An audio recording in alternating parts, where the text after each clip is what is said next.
आज अपन नया टॉपिक करेंगे। नया टॉपिक से मतलब है कि इसी चैप्टर का फिर आगे का पार्ट करेंगे अपन। हमने मिरर से रिलेटेड इमेजेस बनाना सीख लिया था, जो कॉन्केव और कॉन्वेक्स दोनों की इमेजेस को हमने बनाना सीख लिया। उनमें ये देखा कि हमने ऑब्जेक्ट को कहाँ रखा है, इमेज को कहाँ रखा है, या फिर इमेज जो बनी है उसका नेचर क्या है। तो इन सब बातों को देखने के बाद अब एक नया जो टॉपिक आता है हमारे पास, जो पहले का टॉपिक था वो तो था रिफ्लेक्शन, और अब एक नया वर्ड आ रहा है वो है रिफ्रैक्शन।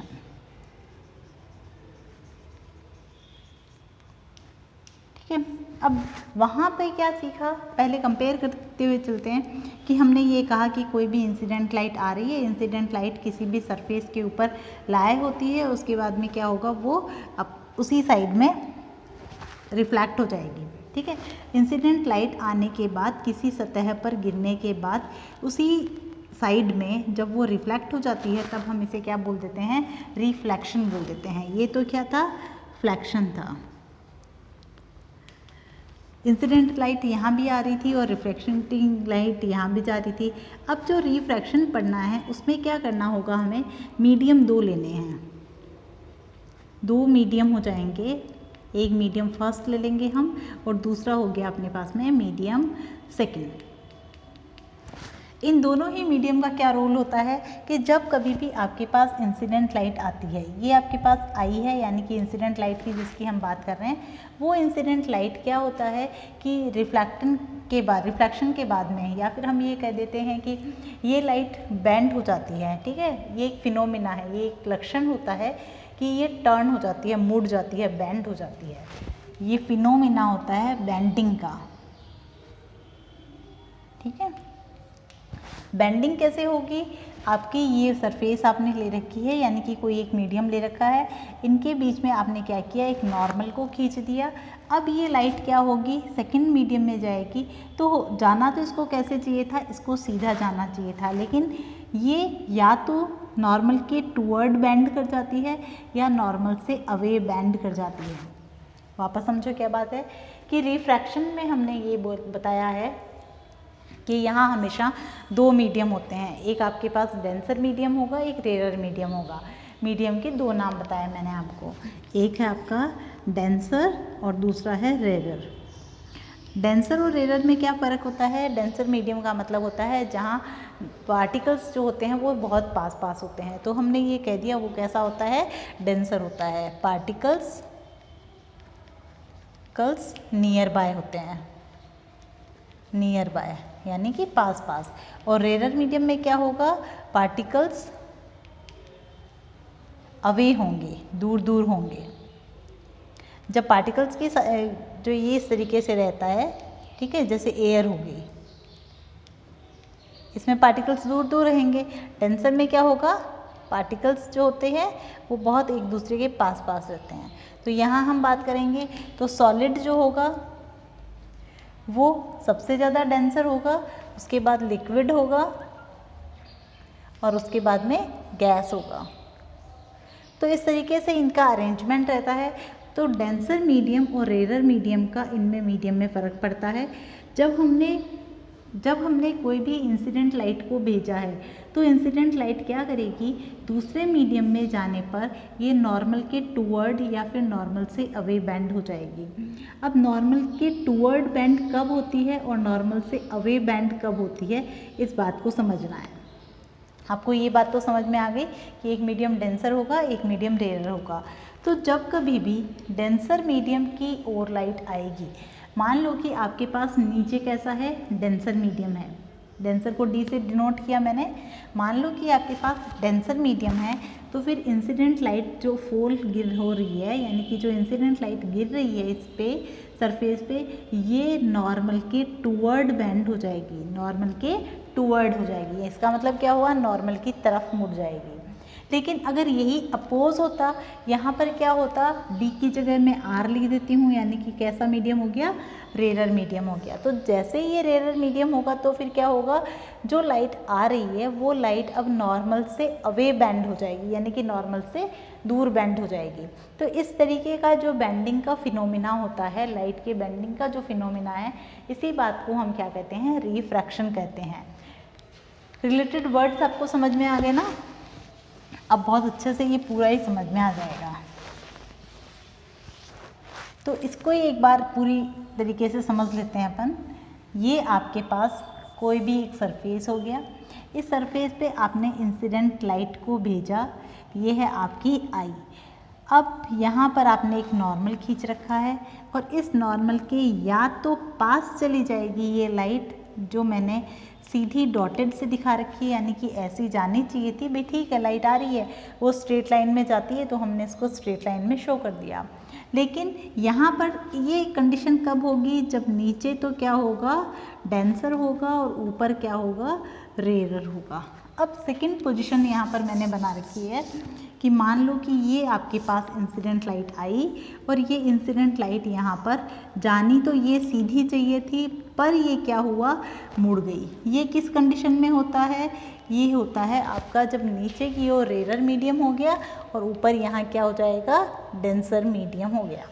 अब रेयर और डेंसर मीडियम आपको वैसे नहीं बताया जाएगा, कई बार आपको सीधा बता देते हैं कि ठीक है नीचे रेयर मीडियम है या फिर नीचे डेंसर मीडियम है, लेकिन कई बार हमें सीधा देखना पड़ता है तो आपको वो बताएगा बुक वाला कि यहाँ पर आपकी एयर है या फिर ग्लास है या वाटर है। तो मैं पहले वाटर लिख देती हूँ, वाटर है या फिर ग्लास है। अब आपको पता है कि ग्लास जो होगा वो कैसा होगा, सॉलिड होगा, वाटर जो होगा वो कैसा होगा, लिक्विड होगा, और एयर तो गैस है ही।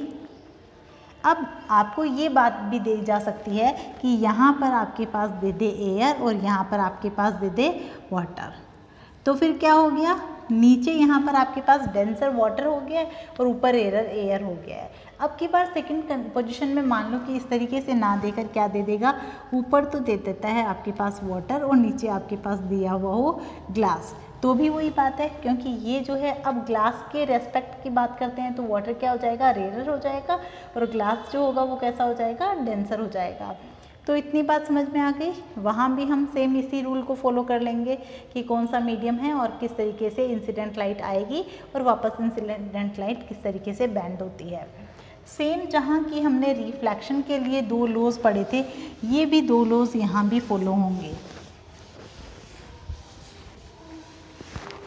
दोनों लॉ किस तरीके से फॉलो होंगे, देखो रिफ्लेक्शन के अंदर हमने पढ़ा था कि कोई भी इंसिडेंट लाइट आती है और ये रिफ्लेक्ट हो जाती है और एक नॉर्मल होता है, ये तीनों एक ही जगह पे एक ही सरफेस पे रहते हैं, ये बात पढ़ी हमने।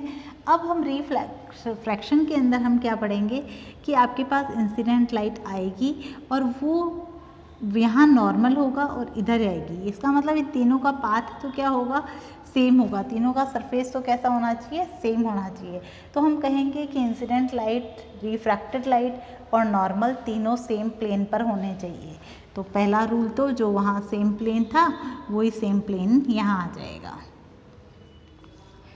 सेकेंड रूल देखो, सेकेंड रूल में हम कहेंगे sine i upon sine r. Sine i upon sine r से मतलब है साइन ऑफ एंगल आई, ठीक है, साइन ऑफ एंगल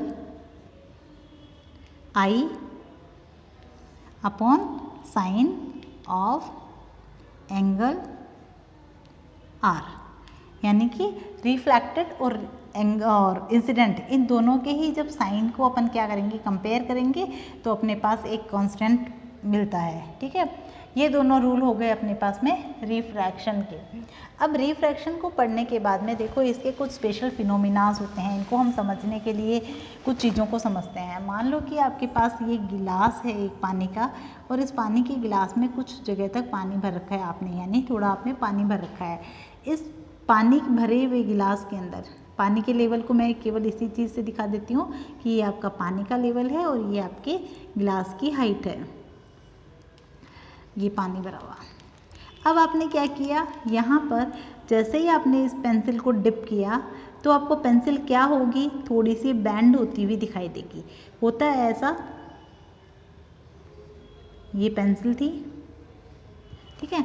जब आपने यहाँ से इस पेंसिल को देखना शुरू किया, ये आई, तो क्या होगा, ये हमने एक नॉर्मल मान लिया और अब की बार नॉर्मल जैसे ही मानेंगे और नीचे कैसा मीडियम है, यहाँ पर डेंसर मीडियम है और ऊपर कैसा है, यहाँ पर एयर है। एयर का मतलब हमने कह दिया ये रेयर मीडियम है। तब जब रेयर मीडियम से डेंसर मीडियम की ओर लाइट रे आ रही है, अब लाइट रे किसके थ्रू देख रहे हैं अपन, पेंसिल के थ्रू देख रहे हैं, तो हम ये मान लेते हैं कि पेंसिल हमारे पास यहाँ लाइट रे की तरह बिहेव कर रही है। अब जब हम देखते हैं इसको तो हमें कैसा शो दिखाई देगा, ये पेंसिल दिखनी तो हमें सीधी चाहिए थी ना, इस तरीके की दिखनी चाहिए थी जो मैंने सेकंड लाइन बनाई है, लेकिन ऐसी नहीं दिखती। तो फिर कैसे दिखती है, ये नीचे की ओर बैंड की भी दिखती है, या हम ये कह दें कि ये थोड़ी सी बैंड होती है। ये एक एग्जाम्पल किसका है, रिफ्रैक्शन का एग्जाम्पल है। इसके अलावा और बहुत सारे एग्जाम्पल्स होते हैं, जैसे कि कोई भी ग्लास है, कोई टेबल पे ग्लास है और इसके नीचे जो कुछ है प्रिंटिंग लेटर्स है। अब प्रिंटिंग लेटर्स जब आप बाहर से देखेंगे अपनी आईज से तो फिर क्या होगा, ये प्रिंटिंग लेटर्स थोड़े से उभरे हुए दिखाई देते हैं, ऊपर दिखाई देते हैं। थर्ड एग्जांपल मैंने बता रही हूँ कि ये जो है यहाँ पर मान लो आपने सिक्का रखा पानी के अंदर, ये पानी, और इस पानी के अंदर जब आपने सिक्का रखा है तो ये सिक्का कैसा होगा, हमें थोड़ा सा ऊपर उठा हुआ दिखाई देगा। कॉइन हमेशा ऊपर उठा हुआ दिखता है। ये सारे एग्जाम्पल किसके हैं, रिफ्रैक्शन के। तो देखो रिफ्रैक्शन आपको अच्छे से समझ में आ गया होगा कि हमने रिफ्रैक्शन किस किस चीज़ को बोला और दोनों लॉज हमने जो इसके कर लिए हैं।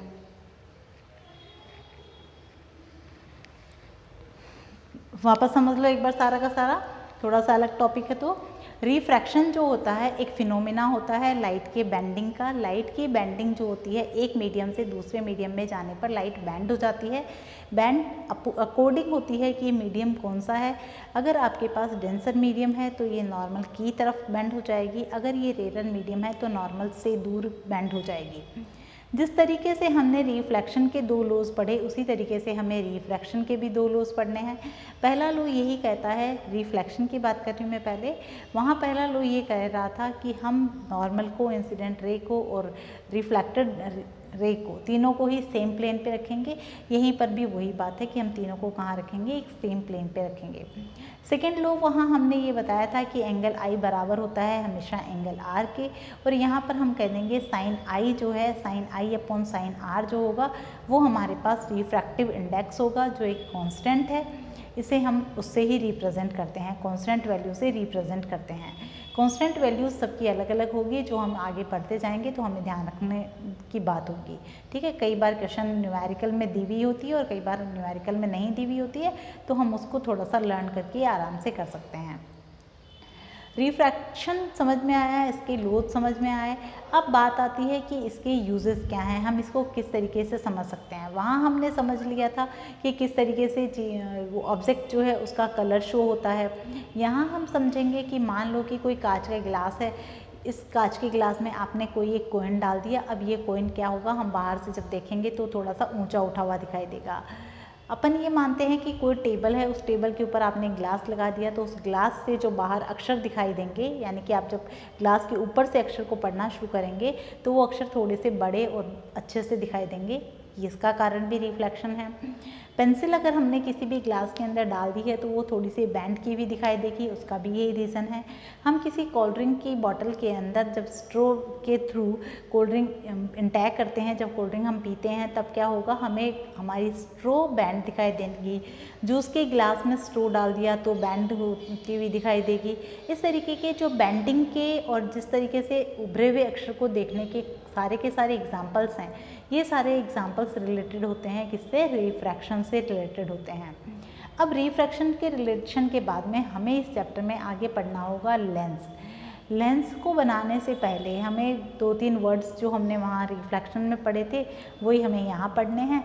आज आप थोड़ा सा पढ़ के देखना, जैसे हमें पढ़ना होगा प्रिंसिपल एक्सिस क्या है, इसके अलावा वही आपका सेंटर ऑफ कर्वेचर क्या है, एपरेचर क्या है, ये सारी बातें हमें यहाँ भी पढ़नी पड़ेगी। तो आज आप सिर्फ एक बार रिफ्रैक्शन और इसके एग्जांपल्स पढ़ना। एग्जांपल्स के से रिलेटेड जो क्वेश्चन आता है ना बेटा, वो क्वेश्चन यही रहता है कि रीज़न बताओ, reason why submerged numbers are shown clearly. इस तरीके के क्वेश्चंस पूछ लिए जाते हैं कि बताओ कि सबमर्ज जो नंबर्स हैं वो क्लियरली क्यों शो हो रहे हैं, या पेंसिल जो है वो बेंड होती हुई क्यों दिखाई दे रही है। इससे रिलेटेड हर बार एक क्वेश्चन पूछा जाता है। बहुत ही इंटरेस्टिंग है ये, पढ़कर देखना। आज की क्लास के लिए इतना ही।